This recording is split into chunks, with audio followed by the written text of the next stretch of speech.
New York's classic rock, Q1043.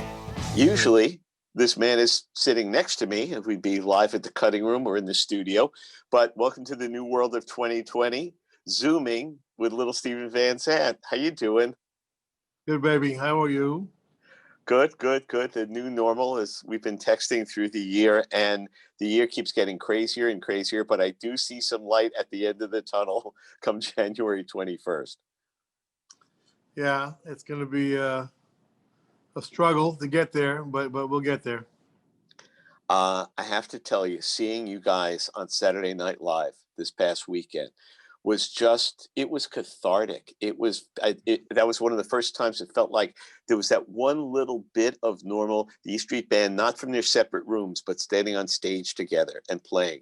There's just a pure joy to that I can't describe. It's visceral. Yeah, it was fun for us to, I mean, I haven't left the house literally for 9 months. So, it was like, it felt really good. We followed all the protocols and you hope for the best. It was, we just felt it was worth the risk. In this case, we were as careful as could be.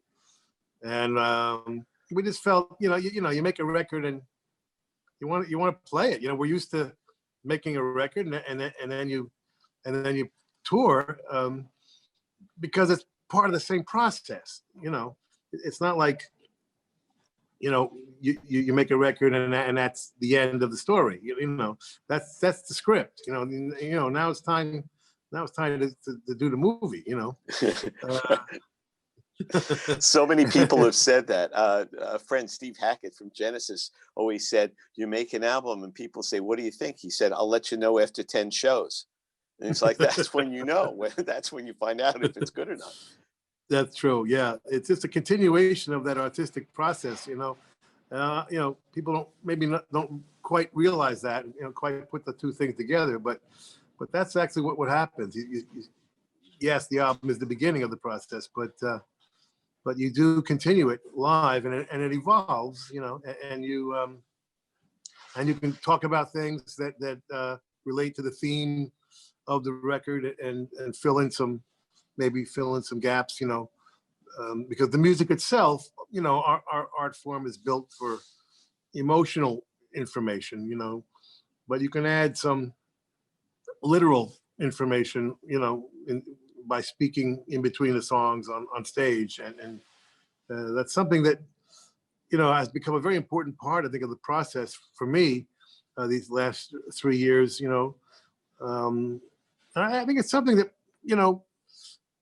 thinking about it now, I think it's something that Bruce probably kind of invented, or at least took to a level that had not been taken before, So it's something that I have carried on myself and found very, very useful when you're writing about, substance, when you're writing songs with substance, you can only fit so much of the actual information into the song itself. So the rest of it comes with the tour. So you're used to putting those two things together as part of the same artistic process. And so it's weird, you don't feel quite finished. The album is not done yet until you tour for a couple of years, Totally. With VH1 doing a storyteller session, and they took the best of that and understood what that is. And that was built out of hearing live interviews on the radio. The guy who started that was back at the old place at NEW and always loved the artist telling stories about the songs rather than just playing it. And I think you're absolutely right. People do it. But going back to the 70s, Bruce never hesitated about breaking the rhythm of song to give context to a song and why it was written and how it came. And nobody walked out of the arena. Nobody stopped. Everybody was enraptured because the story was so interesting to go along with the content. Which relates directly to how when radio was, at its peak, that's what the DJs did too, they're able to talk about the songs. That was when WNEW came on in whatever it was, 67, 68, somewhere in there. You know, the whole advent of FM radio, that's partly what it was about, you know, was to provide a little context and provide the experience of being in a living room with your friends and playing records and talking about them, you know.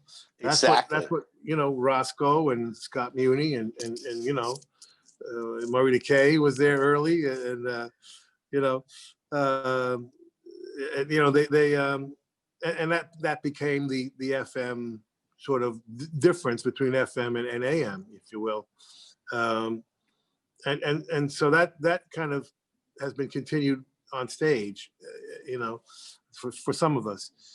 And you know, so you kind of you miss that, and I think the audience misses that a little bit too. You know, it feels like, okay, the record's out now. You know, now let's continue that process somehow. And you know, we're going to be delayed. We're going to be delayed, I think, until probably 22 before it's really similar to what we used to do. But hopefully, in between now and then, we'll find some way to do something. You know, one thing the Saturday Night Live experience, I think, certainly showed that it could be done. You know, safely. You know, knock on wood. Yeah. You know, we probably won't know for another week or two, but True. But, You be but as careful as you can. That's why I'm yeah. hoping that there's some semblance. I'm, you know, Mr. Sunshine, but I'm hoping there's a way to get to live music by the summer of 21. It may not, it's not going to be a full MetLife Stadium to see you, even though you could fill it multiple nights, but there might be a safe way. I'm hoping by July that there's a way for you guys to get on stage somewhere, and whether from the cutting room to MetLife Stadium, there'll be a protocol of how it can be done. Fingers, toes, and eyes crossed that it can happen. I agree with you. It's possible. It's possible. So, you know, we just got to hope for the best, and you know, certainly the new administration will help. You know, that you know, a little bit more organized, and you know, the basics are still missing from tests. You know, people are still taking 3, 4, 5 days to test, which is just absurd. You know, just embarrassing. And it's still, you know, PPE is still scarce, which is just ridiculous and tragic. You know, so I think the basics, even before you get to the vaccine distribution, Right. and manufacture, you know, we're still struggling with the basics of testing and PPE. I mean, it's ridiculous. So that'll take a turn for the better, you know, January 20th for sure, and you know, that'll help. And you know, you and Bruce and the rockers that we care about have always been on the front line of trying to help everybody who's struggling, not just first line defenders and, you know, first responders, but you've always had such a passion and a flame to help teachers as they go along. It's something we've talked about on the air and we've brought into the station. And Stand with Teachers. There's Stephen's doing a virtually holiday fundraising event. Monday, December 21st, 8 p.m., an hour-long music and conversation. Got Eddie Vedder. You got the boys, I see. Steve Buscemi, Bobby Cannavale. They got Vincent Pastore. Maureen's going to be there. And I understand a couple of names have just been added to this. Well, yeah, but people are yeah, people are coming every day. So somebody new. Bruce will be doing a song. Jackson Browne will be doing a song. Eddie Vedder, Margot Price. We're going to have a bunch of holiday videos from a lot of our bands. You know, make it fun. TeachRock.org. Stand with Teachers. The ticket purchases are tax deductible to as much as you can. And I just, you know, it's such we have so many causes, so many virtual causes, but we know the strain that's been put on parents and teachers trying to teach, you know, with this virtually and connect to kids and try to keep it interesting. When you're in a classroom and you're all together, you're not looking at your phone because nobody else is. You're not running to get a sandwich. When you're home, it's hard. You can't reach a kid and have that connection, that visceral thing where they're going to really focus and listen. Yeah, we we found that, fortunately, first of all, our entire 250 lessons were already online, so we were ahead of the game that way. But we also found the parents that were home because they couldn't work were participating in the lessons, and the parents enjoy our lessons as much as the kids do because it's they're all music based and have a sense of course music history, and so we find that the parents were really enjoying the process as much as the kids were, and that's nice, when you can have the parents and kids joining together, and the teachers have just been really so amazing and grateful to have this stuff because we were just a little bit ahead of the game, just by coincidence. We were already online, so it's been a real help for the teachers. I'm being told by them, and the parents are also enjoying it. So that worked out well. Like you say, you can't replace being in a classroom, but this is the next best thing. Yeah. Absolutely. And listen, learning about music, learning about working together, the coordination of it, the camaraderie of it, that's the lesson you see over and over again. The bar is set so low as music and arts have been gutted from every level of schooling, of public schooling. It's something you and I have talked about so many times, that kids aren't, when they see you on stage and playing, it's rare that they see people actually playing instruments. They're so used to people dancing to a computer soundtrack that you can't identify music. I have Ken Womack, who teaches a college course in the Beatles at Monmouth University.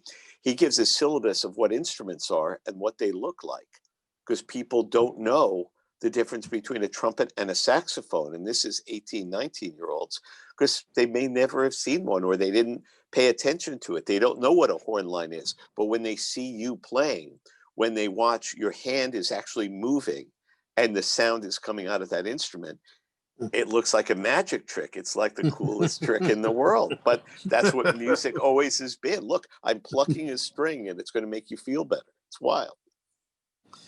It is a bit of wizardry, and dare I say, sorcery. Very nice. Very nice. Well done, little Stephen Van Zandt. By the way, for us Beatle nerds and music nerds, on Saturday Night Live, I couldn't help but notice, Stephen, that you were playing a Rickenbacker. When did that come into the game? You're turning into George Harrison. When did that happen? Well, I've always played it on various songs. It just happened to be the right song, so. Have you? I didn't remember you playing it. You did? Oh yeah. I play it on lots of things. From Rendezvous to I don't know. There's just dozens of songs, but and in the show, it depends on what song Bruce happens to call that night. But yeah, that's right. George Harrison had the first one, and lucky for us, McGuinn saw him playing it in Hard Day's Night, and then decided to get one, and hence the Birds. Where would we be without? Sound. Yeah. That definitive sound is. Everybody said to me suddenly. Every music store in America, kids are running and going, "Do you have a Rickenbacker guitar?" What? A 12-string? What? What are you talking about? Yeah. Well, you better get one because everybody wants to buy one. And a Vox amp, which you couldn't find either. Of course. Of course. Little Stephen, Stand With Teachers, teachrock.org/Stand With Teachers to get tickets for the streaming benefit December 21st. Bruce and Jackson Browne added to the lineup with Eddie Vedder and Vinnie Pastore and Steve Buscemi and the guys. I saw Bruce. We got Melly Mel, Ed Norton, Bobby Cannavale. It's going to be great.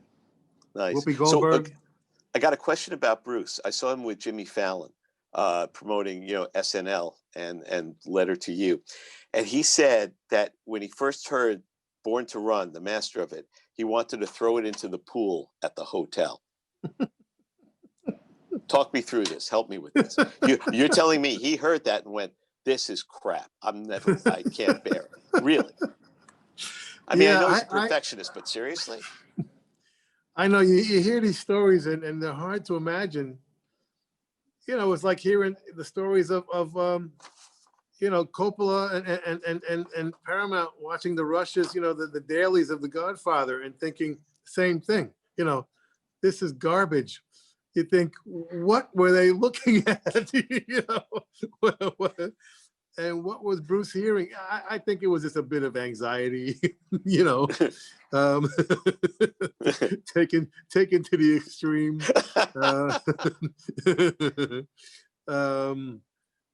Yeah, it was one of those things that I don't know. You know, I don't think it was changed much after that, if at all. I think he was actually hearing the final master, which is the one we've been listening to for whatever years. So I don't know. I think it was just a bit of anxiety about because that had been a tough birth. You know, that was the beginning of. He was going through a really tough birthing process, which continued right into darkness. You know, just reaching for something more than just your 10 best songs. You know, he had a vision that I'm not even sure existed before him. You know, he had just a vision of something bigger, and those many conversations he would have with John Landau right through the darkness process also had to do with that, had to do with finding one's identity in a way that you could live with and forever, if possible. And that took a few years to really settle on. So I think that was the beginning of that awareness, that consciousness of I'm reaching for something bigger and I'm not exactly sure what it is. Is it this? And it's like, oh my God, I'm committing myself to putting this thing out and being that guy, Right. So it was a moment of like, man, am I sure that that's the guy I want to be? Or, is that what I want to say right now? Because once you have that consciousness thing, hard to shake. Hard to shake. There's no going back. Paulie said so many times, I'd sit there with John going, what's our sound? What should we sound like? Late 50s, early 60s, are we Little Richard? Are we Eddie Cochran? Are we, are we a dance band? Are we a bluesy band? Are we a skiffle band? And he said, when we finally gave up looking or trying to figure it out, that's when we realized we are our sound. We are just what we play is what we play, and the world will figure it out. We should stop trying. And he said, but it takes so long, all the stuff in Hamburg and the Cavern Club and playing all the clubs in England to realize what's the Mersey sound like? We're just going to play the music we write and play, and that'll be it. And you call it something if you want. We don't care. But it takes so long to get there. Well, because you can't see yourself. You can't really hear yourself. You're trying to compare it to what you know. You don't know yourself. You're not born knowing yourself. You got to find that guy, or that band. You got to, and yeah, after a while, I mean, they were doing cover songs through their first 5 albums. People don't realize, right through Help. They're still doing cover songs long after being recognized as the greatest songwriters in the world. Right. Or among them.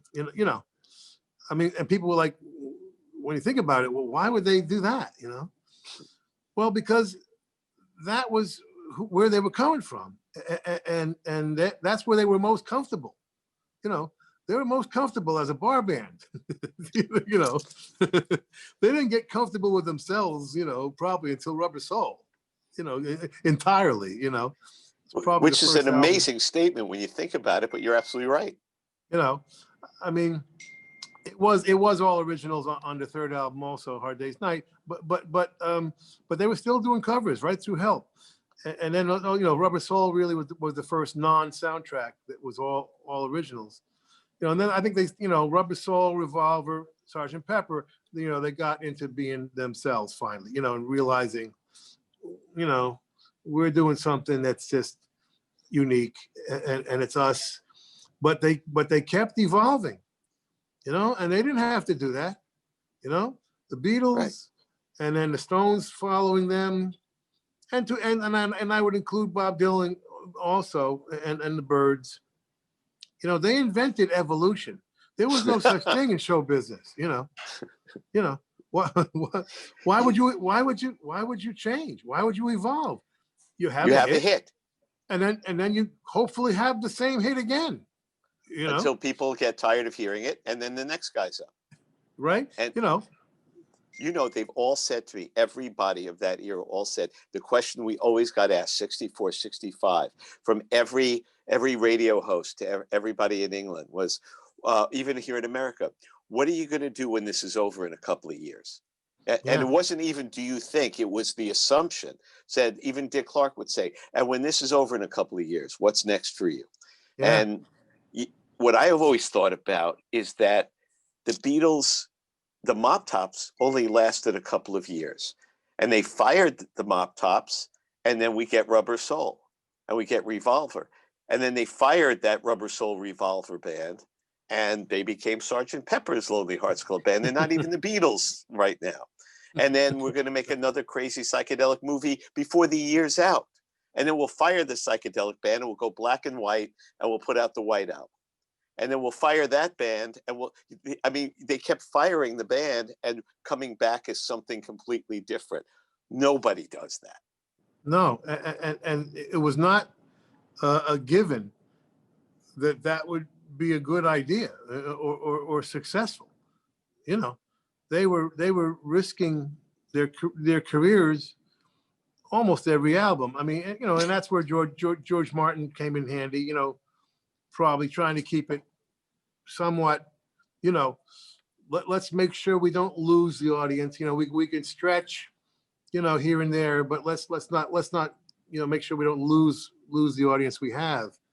And I think George Martin was a great, at least a great sounding board, you know, for that sort of working methodology. You know, we want to grow, you know, we want to grow in ways, but not in a way that the audience will just stop relating to us. And they took some chances. I mean, you know, Yesterday was a chance, you know, with the strings. Eleanor Rigby. I was just going to say Eleanor Rigby. When we first heard Eleanor Rigby, nobody liked it. You know, Really? Everybody was like, what is that? You know, that's such a weird, you know, minor key, weird story about some old lady and a priest. I mean, you know, it was completely unrelatable, you know. And then 6 months later, it's a masterpiece, you know. and that's the risk, and that's the courage of evolution. You know, you feel like this has value, even though it may not be obvious to your audience at first. So they were taking some chances. Yeah. When I think about, compare it to now, a pop group, take the most popular band in the world, and it's different because you can't make money selling music now, so it's a different context. But take the most popular band in the world, the K-pop bands or something, and if they announced at their peak, we're not going to tour anymore, we're going to come off the road to just work on our sound and just create music, and the music's going to speak for itself. And after you called the ambulance for their A&R guy and for their manager and brought them to the hospital and hopefully revived them. And this band said, okay, if you don't want to tour, we don't want to tour, because the concert experience was 7 years ahead of what technology was able to do. Yeah. You know, if now when you guys play a stadium or an open air arena, there's a sound situation that it may not be pristine, but everybody can hear the lyrics to a greater or lesser extent where you sit. Yeah. Sitting Yeah. when the microphones are coming out of the PA speaker at Shea Stadium, not so much when 50,000 kids are screaming. Yeah. It was partly that, and partly, you know, they just gotten too big.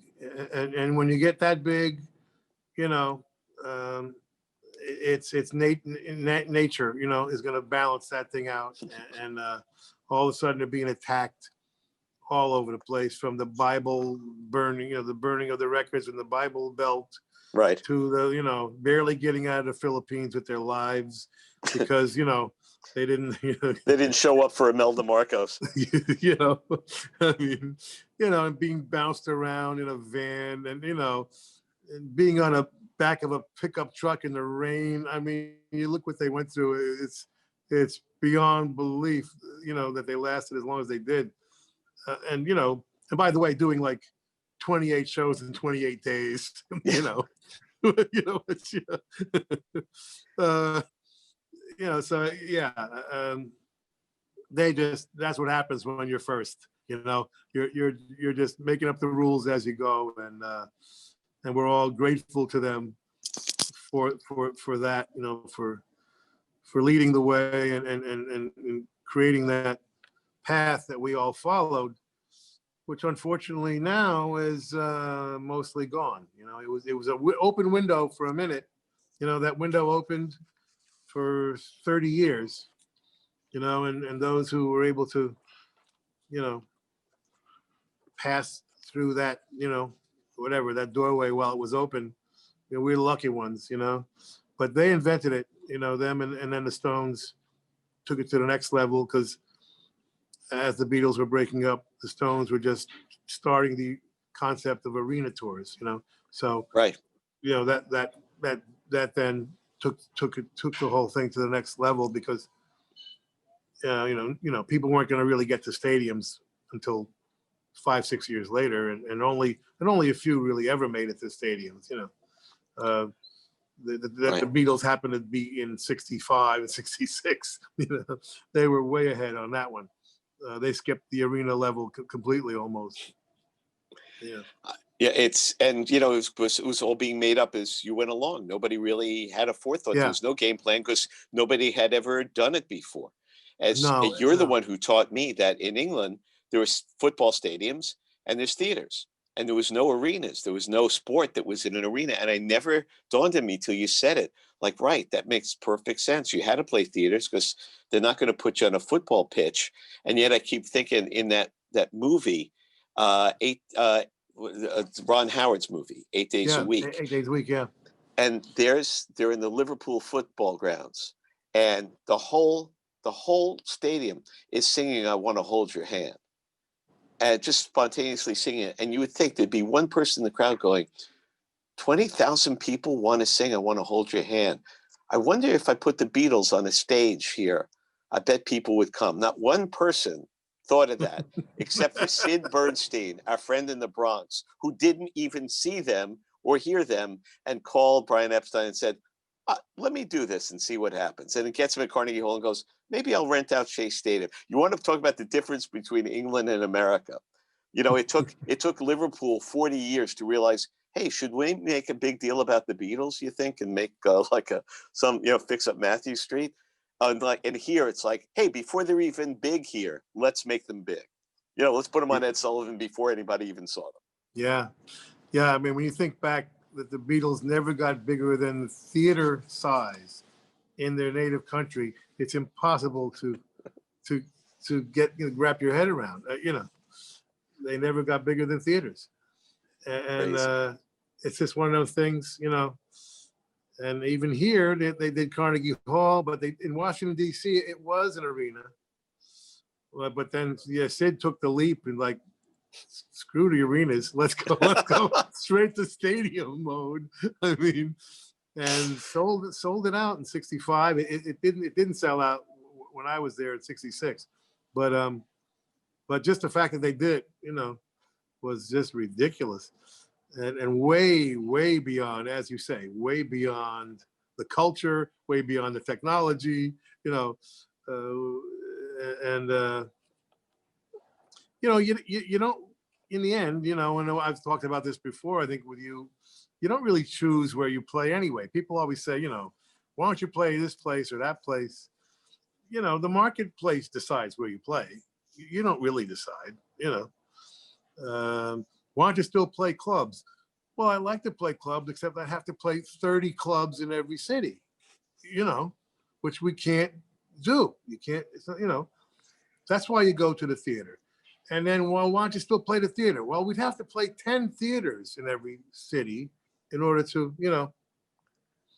and that's how you get to stadium level or arena level.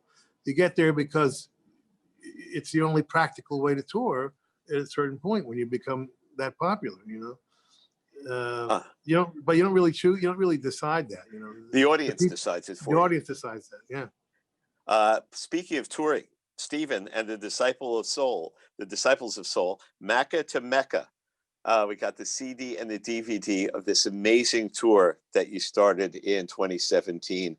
And as something you said live, yes, you had been up and played with Paul McCartney before, but because he had come up with Bruce.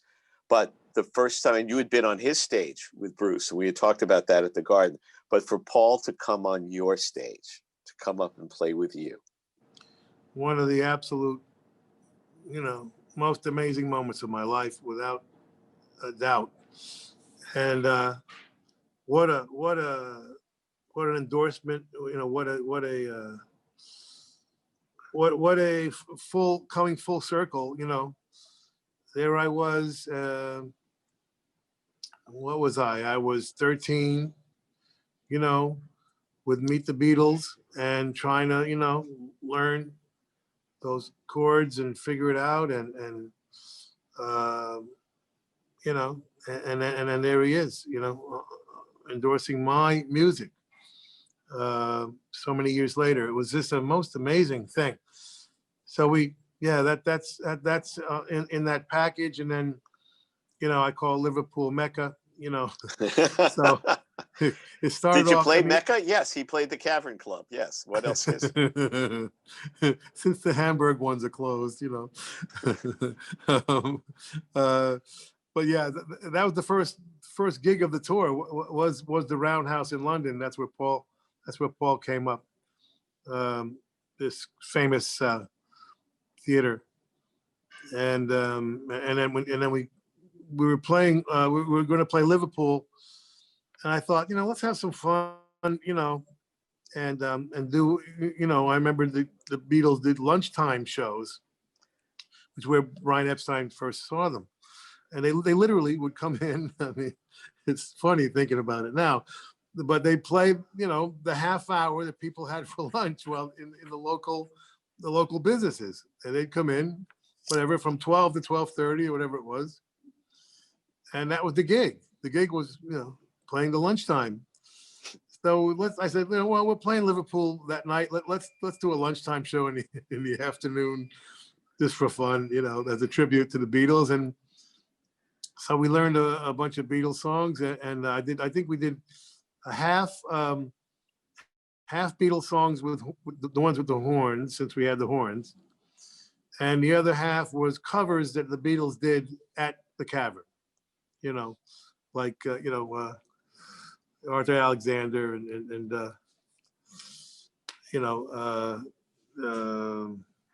Larry, I'm going blank today. Anyway, the covers that they were doing back then. So it was just a lot of fun. Nice way to break up the tour and just do something different. You never really get a chance to. How often do you get a chance to play Beatles songs? You right. Just at the Cavern Club. Right, exactly, at the Cavern, and the Cavern, when they rebuilt it, we've talked about this before. When I first went to see the Cavern, which is I think it was either on the 75 tour where we just played 4 shows, or it might have been even as late as the River Tour. But I went to Liverpool and I went to the address and it was a parking lot, you know. And I was like, excuse me, sir. Where's the Cavern Club? Where's the Cavern Club? They were like, gone.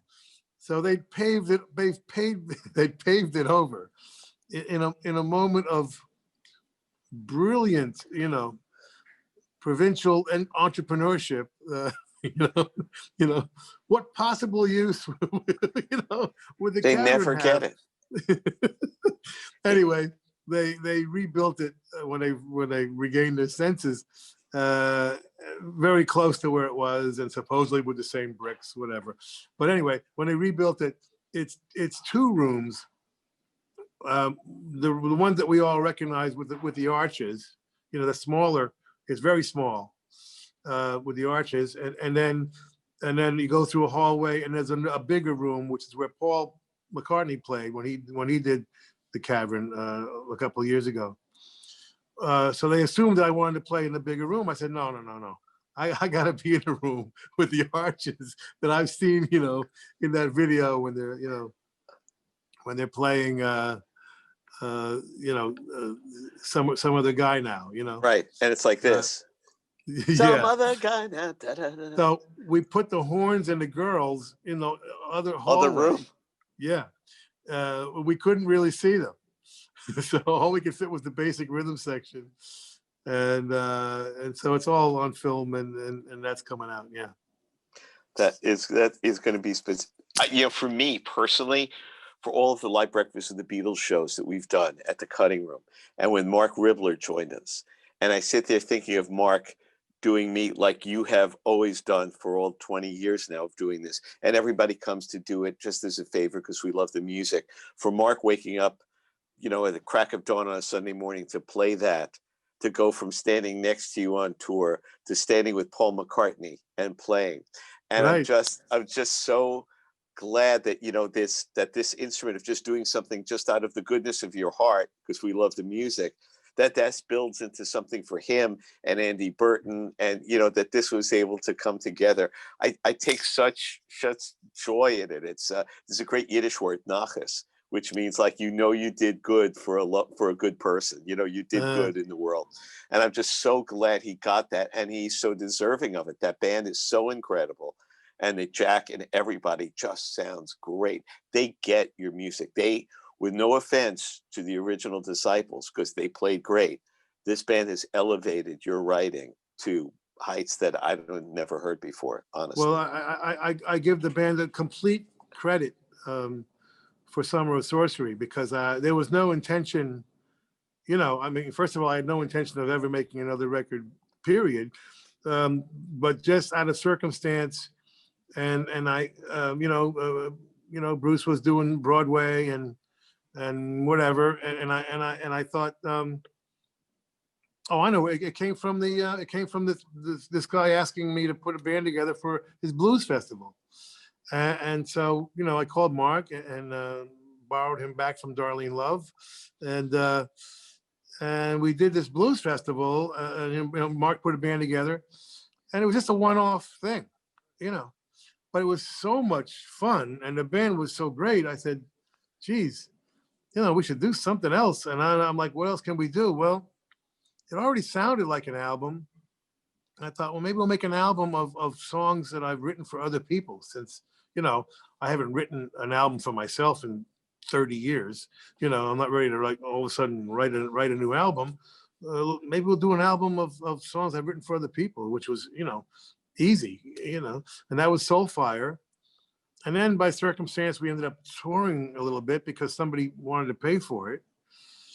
And the band stayed together throughout all of that. And suddenly new ideas started coming to me. And it was because of their loyalty and that consistency, as well as their quality, that suddenly a whole new album just came into my head. And that's directly, you know, they are directly responsible for that. Yeah. Wow.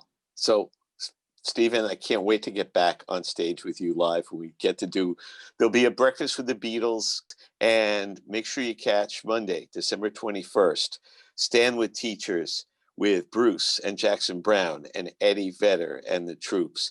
TeachRock.org/standwithteachers to grab tickets.